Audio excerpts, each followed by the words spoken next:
नहीं, मेरी लड़की ने सुसाइड कर दिया है, ये खबर आई है। हाथ जोड़ती रही, माँ बाप हाथ जोड़ते रहे, हमें एक बार दिखाओ, हमारी बच्ची का मुंह एक बार दिखाओ। हमको नहीं दिखाया गया। But the horrific Kolkata rape and murder of a junior doctor was found dead inside a government-run medical college and hospital's seminar hall in Kolkata. बच्ची का शरीर में कोई कपड़ा नहीं था, पैर दोनों राइट एंगल में मिला गया।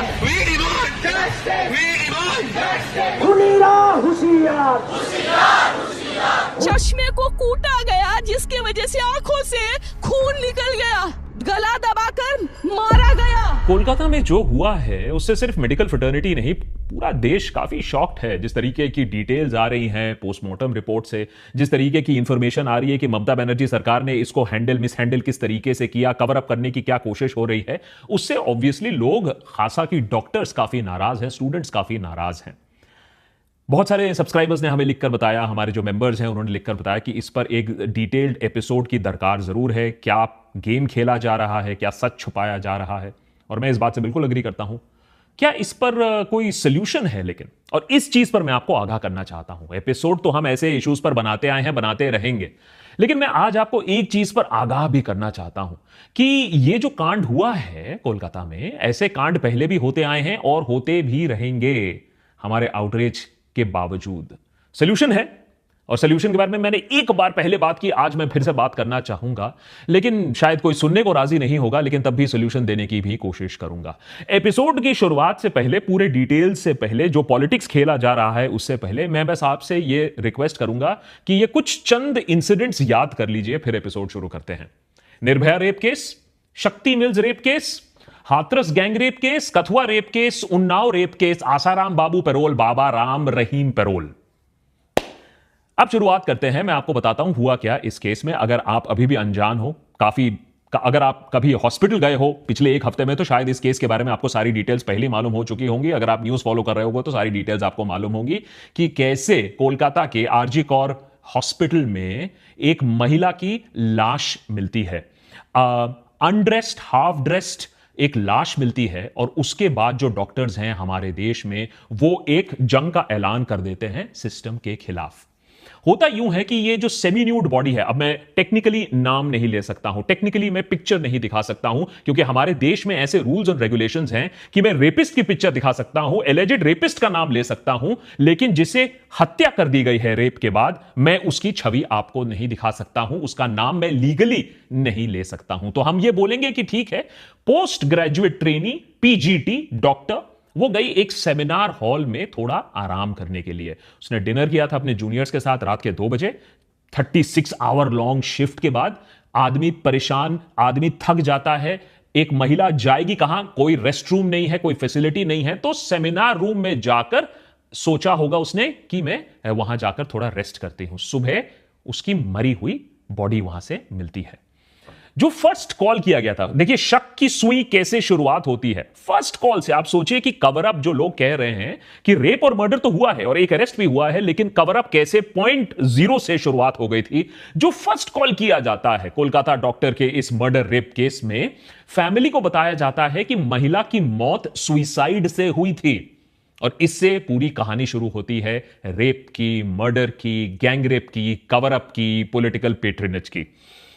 जब यह बात सामने आती है कि नहीं, ये सुइसाइड नहीं है, ये तो मर्डर है, मर्डर के ऊपर सेक्सुअल असॉल्ट है, ये तो रेप का केस लग रहा है, तो फिर ऑटोप्सी होती है। ऑटोप्सी में इतनी घिनौनी डिटेल सामने आती है कि पूरा का पूरा देश सहम जाता है कि किस तरीके से उस महिला को गला घोट के मारा गया था, कैसे उस पर जेनिटल टॉर्चर किया गया था, थायराइड कार्टिलेज टूट गया था, इतनी बुरी तरीके से उसको स्ट्रैंगल किया गया था, और उसके प्राइवेट पार्ट्स पर जो जख्म है वो 4 पेज तक की पूरी रिपोर्ट उसमें चली जाती है कि कैसे करीबन 3 से 5 बजे के बीच पर उस पर असॉल्ट हुआ था, उसे मार दिया गया था, उसके बेली पर, लिप्स पर, फिंगर्स पर, लेफ्ट लेग पर, हर जगह चोट, उसका मुंह, उसका नाक किस तरीके से क्लैंप किया गया था, दीवार के अगेंस्ट पुश किया गया था जिससे वो चीख चिल्ला ना पाए, उसके फेस के ऊपर स्क्रैच मार्क्स हैं, और तो और जो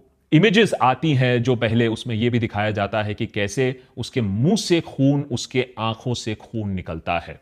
और ऑफ कोर्स प्राइवेट पार्ट्स पर जो वुंड्स हैं उसे जो ऑटोप्सी रिपोर्ट कहती है परवर्टेड सेक्सुअलिटी जेनिटल टॉर्चर, उसको लिखा जाता है उसके ऑटोप्सी रिपोर्ट पे।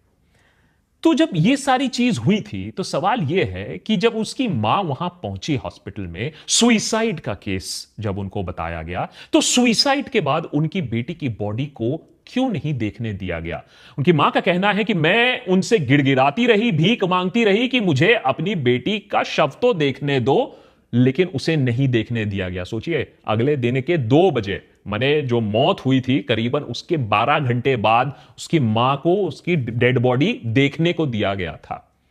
अब ऑब्वियसली इस चीज को लेकर थैंकफुली लोग आक्रोशित हुए, डॉक्टर्स खास करके आक्रोशित हुए, स्ट्राइक पर जाने की बात हुई, कोलकाता पुलिस पर प्रेशर हुआ, प्रशासन पर प्रेशर हुआ, तो इन्वेस्टिगेशन, छानबीन शुरू हुई और एक ब्लूटूथ डिवाइस जो शव के पास मिला था उससे अक्यूज्ड को पकड़ा गया। अक्यूज्ड कौन?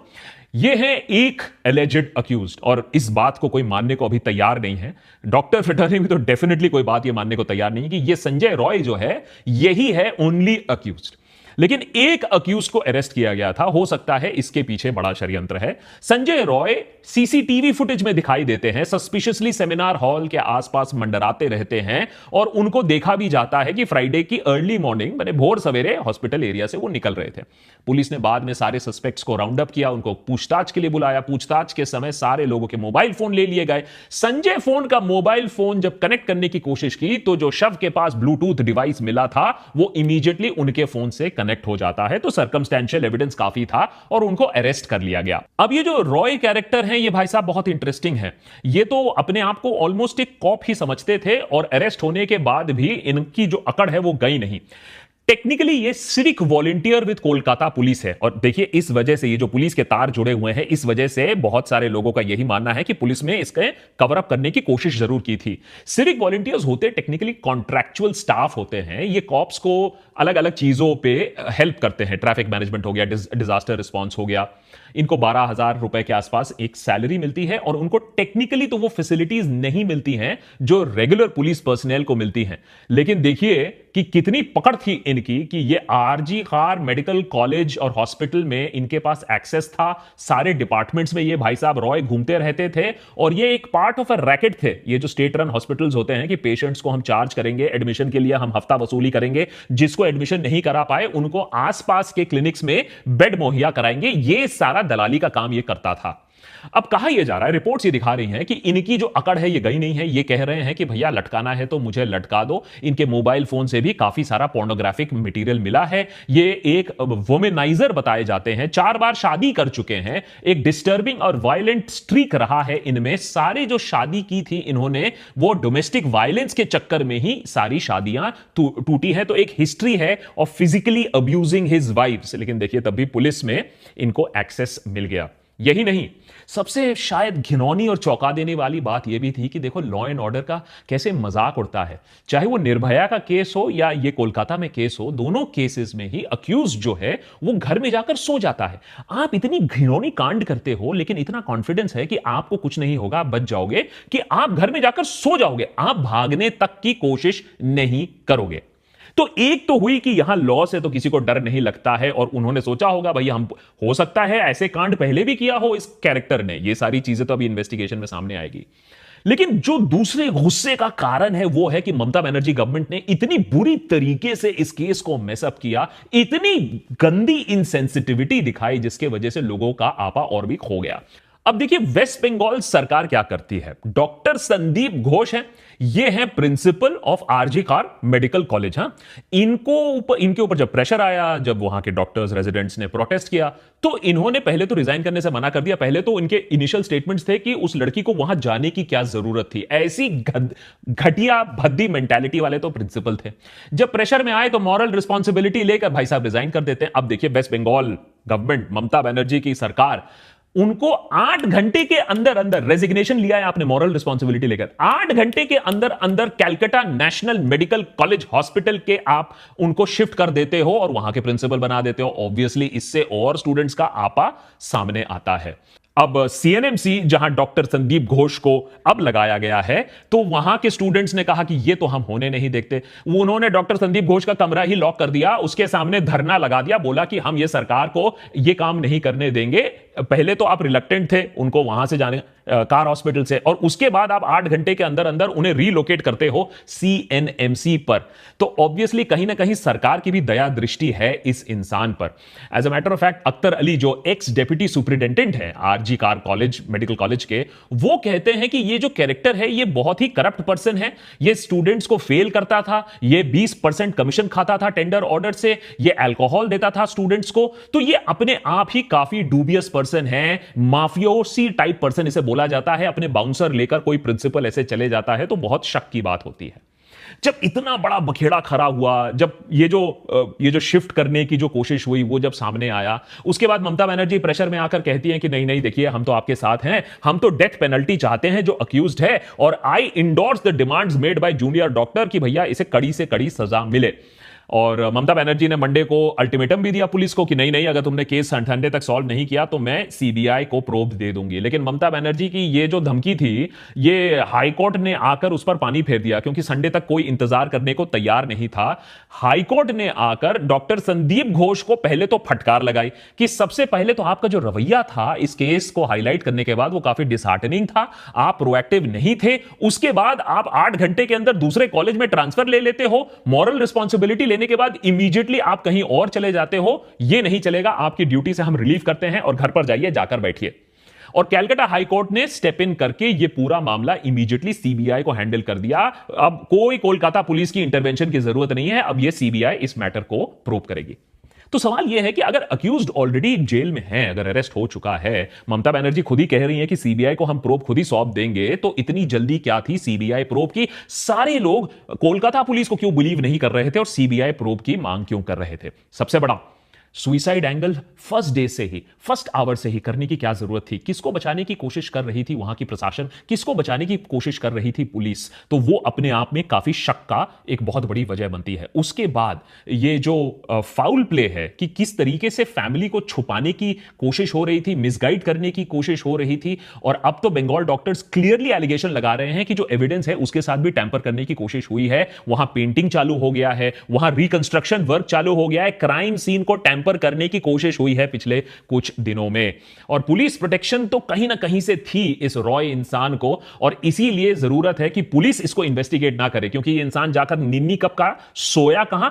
पुलिस बैरक्स में जाकर। सोचिए, रेप करने के बाद बंदा जाता है पुलिस बैरक्स में सोने के लिए, तो आप सोचिए कि उसके पुलिस के तार कैसे जुड़े हुए हैं। और साथ ही साथ ममता बनर्जी ने एक फ्रॉड सा एक इंक्वायरी पैनल बैठाया 11 मेंबर का, जिसमें इंटर्न्स भी भरे थे। उस इंक्वायरी पैनल में किसी को भी भरोसा नहीं था, ना कोर्ट को भरोसा था और ना जनता को भरोसा था।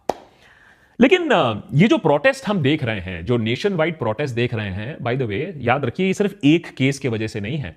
ये एक ट्रेंड बन चुका है कि किस तरीके से मेडिकल फ्रेटर्निटी पर अटैक्स काफी बढ़ चुके हैं। एम्स दिल्ली की ओपीडी में अभी तो कोहराम मच गया पिछले कुछ दिनों में, जब डॉक्टर्स ने वहां स्ट्राइक ज्वाइन कर लिया। सॉलिडारिटी बाकी शहरों में भी काफी डॉक्टर्स ने दिखाया है, नॉन इमरजेंसी सर्विसेज को बंद करके। कोलकाता में तो पिछले कुछ दिनों में इमरजेंसी सर्विसेज भी बंद हो गई थी, तो वहां ऑब्वियसली लोगों को काफी दिक्कत आई है। लेकिन डॉक्टर्स ने भी यह बोला है कि अब हमारा जो सब्र का बांध है वो टूट चुका है। उधर एम्स दिल्ली ऑफिशियल्स ने वार्न किया है रेजिडेंट डॉक्टर्स को, अगर आप ज्यादा प्रोटेस्ट करोगे तो फिर आपके ऊपर भी कार्रवाई हो सकती है, क्योंकि ये अगेंस्ट द लॉ है। लेकिन यह बात भी सच है कि वायलेंस अगेंस्ट द डॉक्टर्स अगर आप देखो, अगर आप परसेंटेज भी अगर आप देखो, तो काफी ज्यादा हो रहा है। दुनिया में सबसे ज्यादा में से हम काउंट हो रहे हैं। एक सर्वे कहती है China 85% of doctors have experienced workplace violence, और वहीं इंडिया का वो आंकड़ा 75% है। आप सोचो, 75% डॉक्टर्स के ऊपर कभी ना कभी किसी ना किसी तरीके से फिजिकल वायलेंस, मैं वर्बल की बात नहीं कर रहा हूं, किसी ना किसी तरीके से वर्कप्लेस वायलेंस हुआ है। तो कहीं ना कहीं तो इसको ठीक करने की, इसको एड्रेस करने की जरूरत है। और ये जो हुआ है, जो कोलकाता में हुआ है, वो उसका वर्स्ट ऑब्वियसली एग्जाम्पल है। इसीलिए आईएमए कह रही है कि देखिए 2-4 चीजें तो करिए, सारे जो हॉस्पिटल्स हैं अक्रॉस द कंट्री उन्हें सेफ जोन डिक्लेयर करिए, और सेफ जोन को इन्फोर्स करने के लिए गवर्नमेंट हॉस्पिटल्स में police camps, adequate security personal लगाइए। नॉट ओनली दैट, बड़े जो प्राइवेट हॉस्पिटल्स हैं उनमें भी सिक्योरिटी इंतजामात हो, सीसीटीवी कैमरास हो वल्नरेबल पॉइंट में। 25 स्टेट्स में law on attack on doctors and hospitals है, तो एक लॉ तो है पेपर पर, लेकिन उससे कोई ऑन ग्राउंड पर इंपैक्ट मेरे ख्याल से ज्यादा नहीं पड़ता है। तो प्रॉब्लम जरूर है, डॉक्टर्स काफी गुस्सा हैं, लोग भी काफी शॉक्ड हैं। लेकिन इस केस के बाद भी मैं क्यों बोल रहा हूं, और आप मुझे मारोगे मैं जानता हूं, लेकिन तब भी मैं बार बार इस चीज को क्यों रिपीट कर रहा हूं कि ये इंसिडेंट्स फिर से होंगे।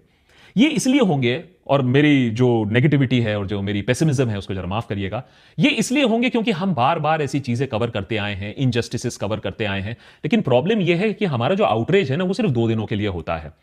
मैं ज्यादा पीछे नहीं जाऊंगा, वैसे तो 6 साल की हिस्ट्री हम इस चैनल पर आपको दिखा सकते हैं, लेकिन मैं सिर्फ इसी साल की बात करता हूं।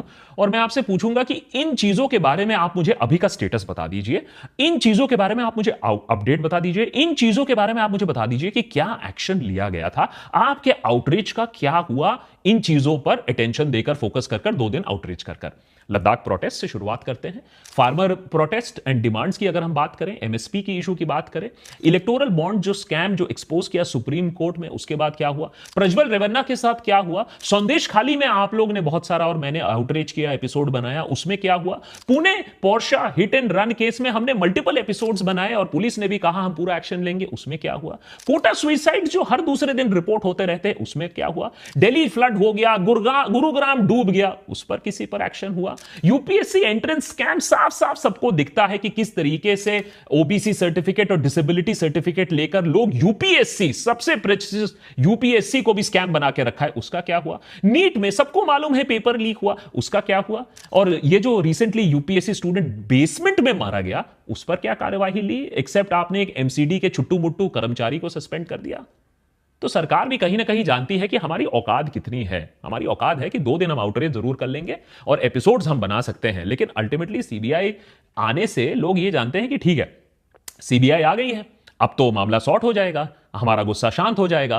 लेकिन सीबीआई कोई शर्लक होम्स है क्या? क्या सीबीआई स्कॉटलैंड यार्ड से भी आगे चली गई है कि सारा क्राइम, तो खैर स्कॉटलैंड यार्ड भी नहीं कर पाती है, वो छोड़ दीजिए, और इसके ऊपर उसके ऊपर हम फिर पॉलिटिक्स खेलेंगे और बोलेंगे कि देखिए ये पार्टी फलाना, ये पार्टी डिमका, और उसके ऊपर इन सब चीजों पर पॉलिटिक्स खेला जा रहा है। जबकि सच तो यह है कि हमारे देश में कोई भी पॉलिटिकल पार्टी नहीं है जो मॉरल सुपीरियरिटी क्लेम कर सके ऑन विमेन सेफ्टी, या दिखा सके कि उनकी ट्रैक रिकॉर्ड विमेन सेफ्टी को लेकर अच्छा है। वैसे बोला जाता है कि कोलकाता विमेन के लिए ज्यादा सेफ हुआ करता था, मे बी एक जमाने में हुआ करता था, अब तो नहीं है, तो इसके लिए टीएमसी को भी लताड़ा जा रहा है। उधर बीजेपी को ज्यादा खुश होने की जरूरत नहीं है, क्योंकि हम आए दिन रिपोर्ट देख रहे हैं कि कैसे कैसे लोगों को बार बार बेल मिल रही है। और अभी लेटेस्ट डेरा चीफ गुरमीत सिंह भैया 21 डेज पेरोल उनको फिर से मिल गया। 245 days in the last 4 years तो वो जेल से बाहर रहे।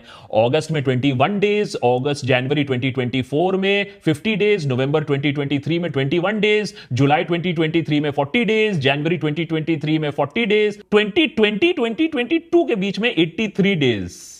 तो भैया आदमी जब इतना हाई प्रोफाइल केस होने के बाद मर्डर रेप के चक्कर में अंदर जाता है और वो जेल से कभी कभी बाहर ऐसे आ जाता है कि कभी कभी हम जेल में टाइम कटा लें, तो फिर लोगों में क्या विश्वास रह जाएगा लॉ का, क्या डर रह जाएगा लॉ का।